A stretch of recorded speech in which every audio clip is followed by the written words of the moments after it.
Hey guys, and welcome back to today's video. Today's video is a very exciting one. Over this week, I had my teachers react to the video, What is School For? You probably have seen this all over YouTube.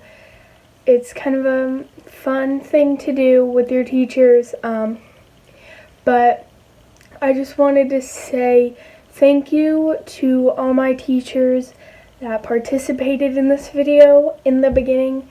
I honestly did not think that you guys would do it, but you did it, so thank you.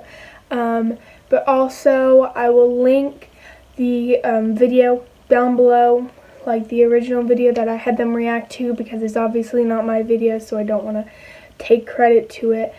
But yeah. So I had one of my teachers, which you'll see next, react to it, and I filmed his reaction to the video.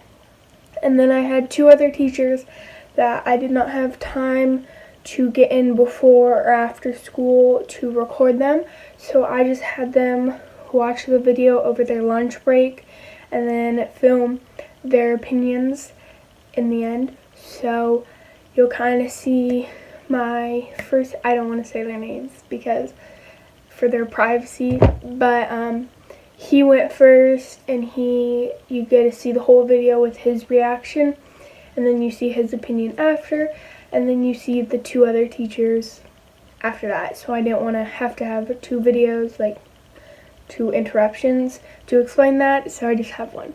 But thank you guys as my teachers. Thank you, teachers, for letting me do this, taking time to record this. So let's just stop talking and get on into the video. Okay. What is school for? Feel free to call me slow, but I spent 16 years going to school, and I still don't know. When I finished, I didn't know how to do my own taxes, purchase a home, or apply for a loan. I didn't know a thing about investments, building credit, or getting a job. I graduated at the top of my class, and what did I have? This fancy diploma to sit at home with my mom. But luckily, they did teach me some important skills like factoring trinomials and how mitochondria is the powerhouse of the cell. I'm so happy I remember the Pythagorean theorem, because it helped me a lot. Okay, I'm lying. Let me stop. Because all the stuff they taught me, truthfully, I forgot. Mom, remember when you would ask me, what did you learn in school today? And I would say, nothing much. I wasn't being modest. The truth about it, Mom, is I had already forgotten.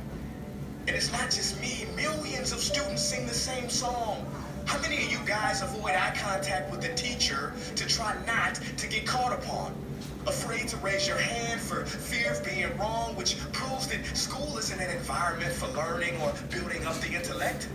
It's just a game you play for grades and how many A's you can collect. But I guess what do you expect when the most commonly asked question in class is this gonna be on the test? Is this gonna be on the test?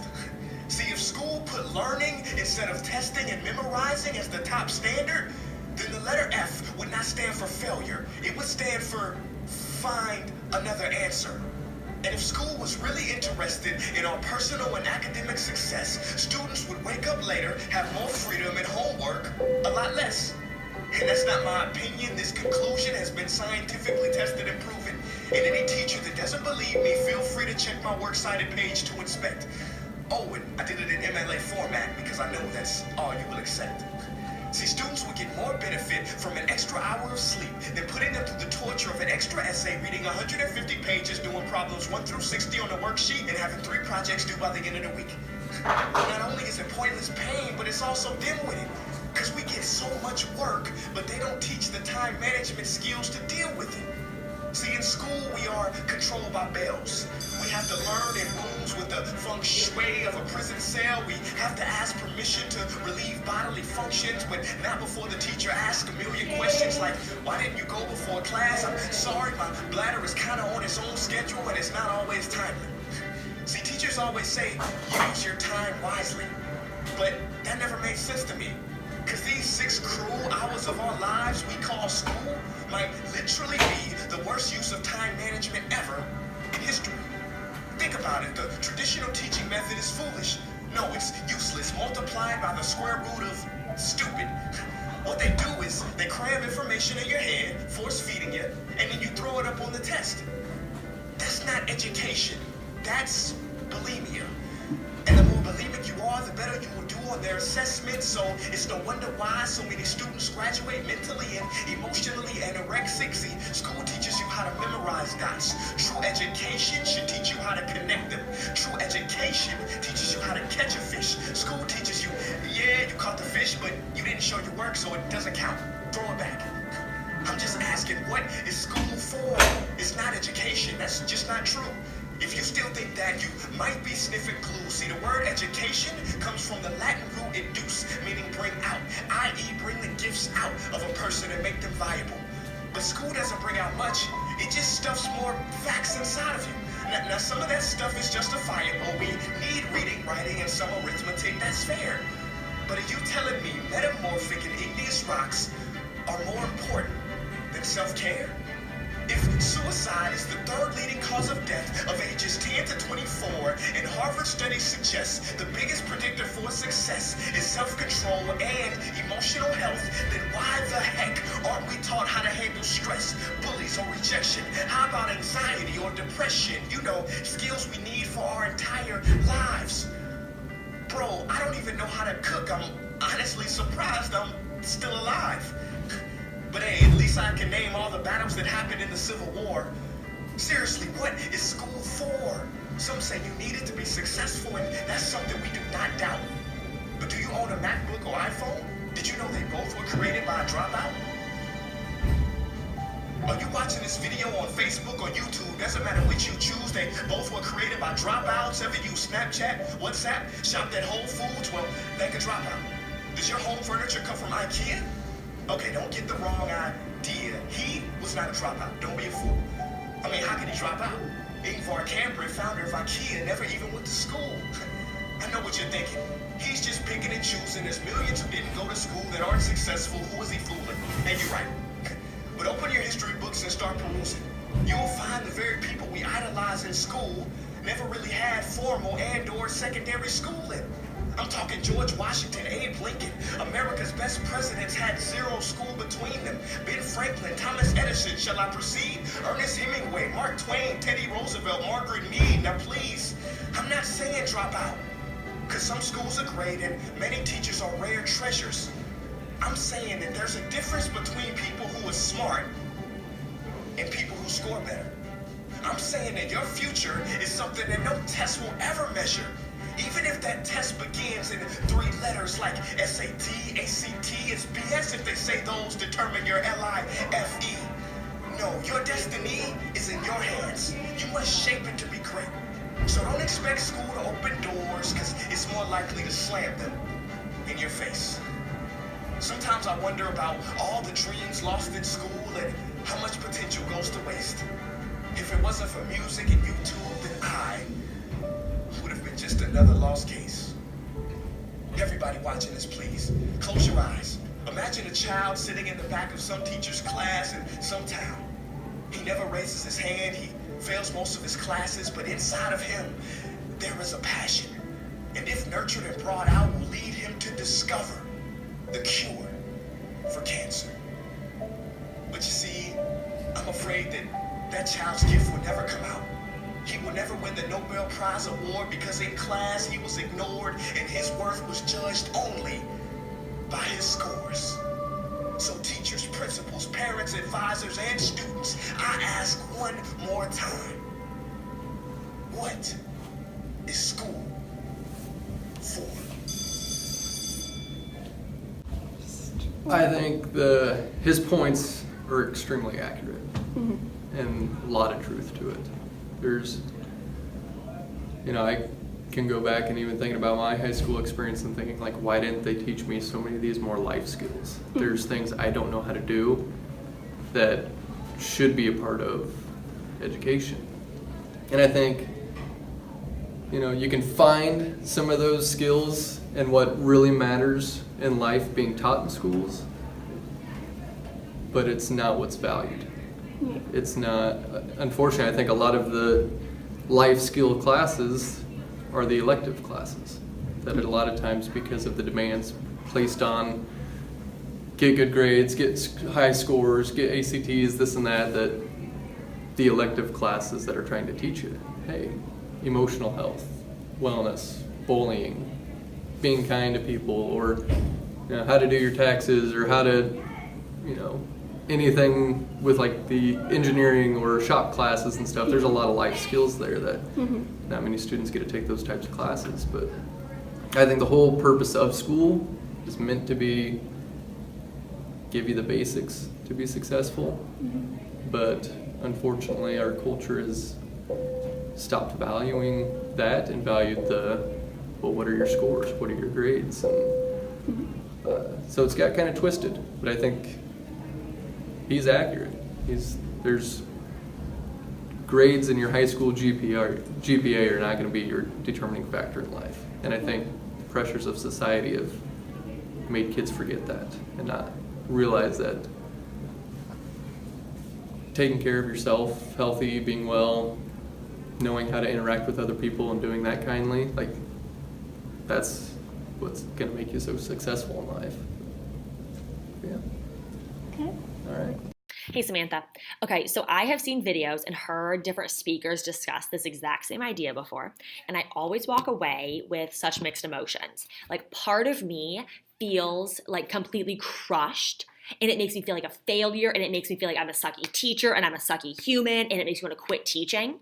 Like, knowing that being a teacher and this career choice is perpetuating these systemic issues in education. I also feel like our schools have been really like stuck in a rut. Like, we have these age-old practices of this is what school looks like. You go to school from 8 to 3. These are the subjects that you teach. This is how you teach it. Here's the worksheet you do. Like, everything fits into this nice, tidy box. But I feel like those practices, like, they're not serving our students anymore. And that's what I get from that video. And to be honest, like, I completely agree. But it's really hard to break those routines and those patterns and what is school and shift an entire culture around what school is and what it looks like and what it's doing for our students. However, like, while part of me feels extremely defeated by all of this and this conversation, like, it also gives me a lot of hope. And this leads me to kind of the opposite side of things. Like, I still 100% believe that school is essential. And I'm so thankful, like, for my education, because it's gotten to me where I am today and it's equipped me with the skills that I need to be a successful adult. But I do believe that we have to make shifts in education in order to best suit our students' needs. And I see those shifts happening, but it just takes time. And some teachers, or just people in general, are more willing to change and take risks than others, and some are more resistant to that change. And so it just takes time to have that evolution happen with school and breaking these systemic patterns. Okay, so I do want to address something. So at the beginning of the video, that main guy, he mentioned that, like, as teachers in school, we should be teaching, like, how to do your taxes, how to buy a house, how to build credit. Like, what do you do with a car loan? How do you pay that back? How do you go buy a car? Like, and to be honest, those skills mean literally nothing to you at the age of 13 or 14. Like, there is no relevancy, there is no urgency for you to know those skills. And I don't think that school needs to start teaching you those skills. Because those skills, like, they will hit you, like, you'll need to know those things when you need to know them. You don't need to know them when you're 13 or 14. And it does you no good to understand that at this point in time. But I believe that in school, we have to start teaching these more big picture skills. So things that will serve you in your life forever and that will transfer to whatever path you choose to take. So, like, when I talk about those life skills that I think are so important, there's really 5 things. Like, first, I think we have to be teaching students, how do you be a kind and empathetic human being? How do you communicate effectively? How do you be a flexible and creative thinker? How do you be a problem solver? And how are you a learner? Because literally, if you know those 5 things, I can figure out how to get a car, how to buy a house, how to do my taxes. Like, if I have those 5 life skills, like, I can literally do whatever the heck I want to do. And so I believe that in school, those are the things that we have to be teaching. That's what we have to be setting our students up for success by equipping them with practical skills that will transfer into life. And so, and I really think that school's going that way. I think it just takes time and making sure that our intent of helping equip students with those skills is what those students are receiving as well, and they understand the importance of those skills.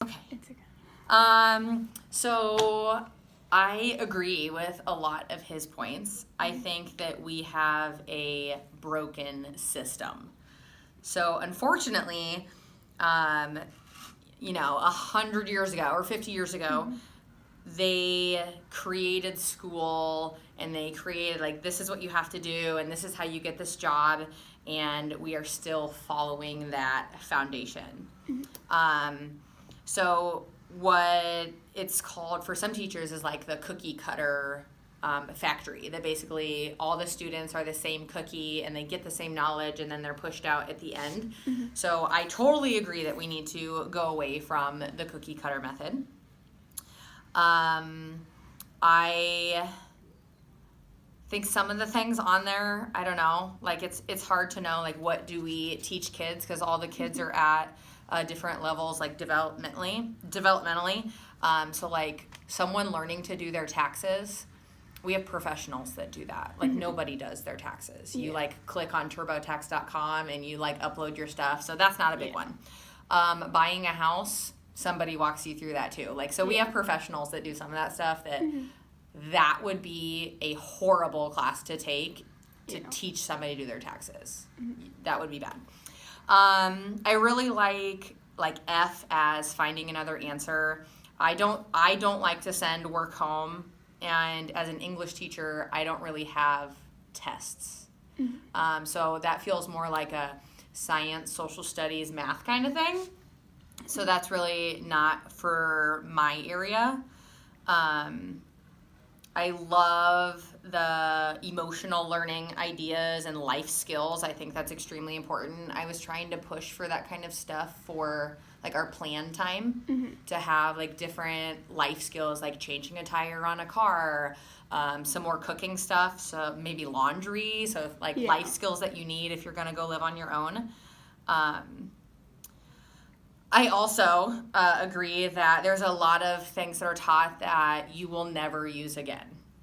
Even as a teacher and being in education, I haven't done anything with the rock cycle or things like that. So yes, I completely understand. I also haven't used any algebra, pre-algebra, or geometry unless I'm helping a student work through their stuff. So I don't know what kind of people find that important. Obviously people that work with math, but it's hard for me to find connections on like, why are we learning this? Why is this important? But I know that learning how to learn is important. So embracing struggle and working through things that are hard, I think is the bigger lesson in education. And the example he used, the kids that don't want to raise their hand and talk, communication is a huge thing now. So being able to have conversations, being able to be respectful, and all of our speaking and listening stuff, I think that's huge. But we just had a visitor come from Google. She came from California, and we were talking about how communication has changed and how do we like reach kids in a different level. So you guys don't use email like at all. So she showed us a slideshow that was like, we basically have 8 seconds worth of your like brain activity to get what we need across to you. So how can we communicate things within 8 seconds? So when you guys want answers for things, you Google it, you ask Siri, you ask Alexa. So we have all of these things now that are able to give you answers. So education should change. The tricky part is like, well, teachers hate testing. I could tell you that right now. We don't like it that there is a test in 5th grade that tells you if you're going to be an advanced student or not, or the assessments that this is how you compare to everybody else in reading, because now a lot of kids have like test anxiety and they get like freaked out about it. So most teachers hate testing, and we are told from higher up. So basically our government, our states have to make a change so we can change. Because as a teacher, I am told here are the core standards that you get to teach. And you're going to cover all of these things when your kids are in 8th grade. And when my principal comes in to monitor me, they're making sure that I'm connecting to that. Yeah. So basically at the state level, the people are telling us what we have to teach. So it would have to change at the state, or it would have to change at the nation's level, which is huge. And going back to the broken system, now any job that has like that extra learning, so like a doctor goes through med school, a nurse goes through nursing school, a lawyer goes through law school. I think it would be cool if we could have tracks like that, but how do you choose when you're 13 years old? Yeah. How do you choose what you like? What happens if you hate math right now, but then later you want to be somebody that does taxes? And then do you go back and learn math that you could have learned in 6th grade? Yeah. Do you get what I'm saying? Yeah. So like as a teacher, I went through the teacher program, so I don't know. I think learning is important. I think working through challenge and communication is important. But I think we should have more emotional learning. We should have more life skills. And we should have more freedom on what kind of experiences that we create for students. Yeah. That's it.